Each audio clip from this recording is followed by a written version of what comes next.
In this video, we'll go over all the WoW news from the past week and try to compress it into a bite-sized video. The weekly event for this week is Warlords of Draenor Time Walking. The Archaeology bi-weekly is for the Spear of Rethu, which is an heirloom polearm. The Mythic plus affixes are Bolstering, Fortified, and Skittish. The Corruption vendor currently has Gushing Wounds available, which doesn't come up very often and might be the last time it comes up before they remove corruptions. And currently, there are two holidays going on, Brewfest for the next week, and Harvest Festival for the next week, basically, as well. Brewfest has lots of rewards, Harvest Festival is kind of a micro-holiday, doesn't really do anything.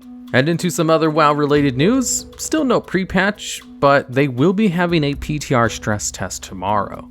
So lots of people are theorizing pre-patch next week, or the week after at the absolute latest, since there's only 2 weeks worth of content on the PTR anyway, but it would make it one of the shortest pre-patches in the game's history.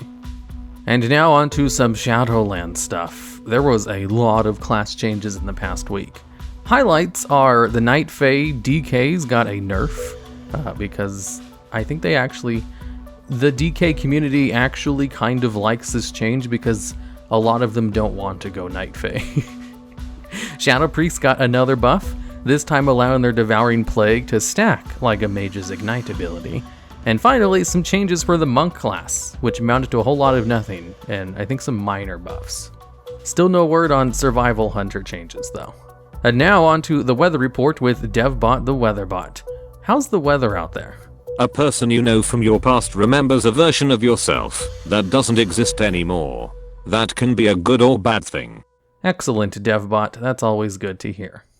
And now for the mob of the week. This week we have Gorebeak. If you go to this spot on the minimap in Val'sharah, you can talk to the NPCs who will start a little mini-event. They'll summon a vulture named Gorebeak, who, after you kill, will drop the pet called the Pygmy Owl. It's a guaranteed drop, so it's a very easy pet to obtain. And now for something to do in WoW. Do everything. This is probably the last week to get all this stuff which will be going away with the pre-patch, which includes the 5 million gold Brutosaur mount. So if you've been farming gold for that one since you heard about the announcement, this is probably your last stretch in order to get it.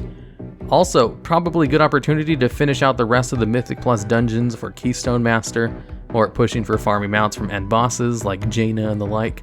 Since they'll be removing corruptions with the pre-patch, you can't really trust Blizzard to balance it out correctly with the removal of those overpowered enchants. Especially since pre-patches are notoriously unbalanced and chaotic. I don't think they've ever had a pre-patch that didn't have some classes or game features completely broken. And Blizzard does not prioritize fixing it because it'll get fixed as soon as the expansion launches. Alright, and with that, I'll see you all next week with hopefully some pre-patch news.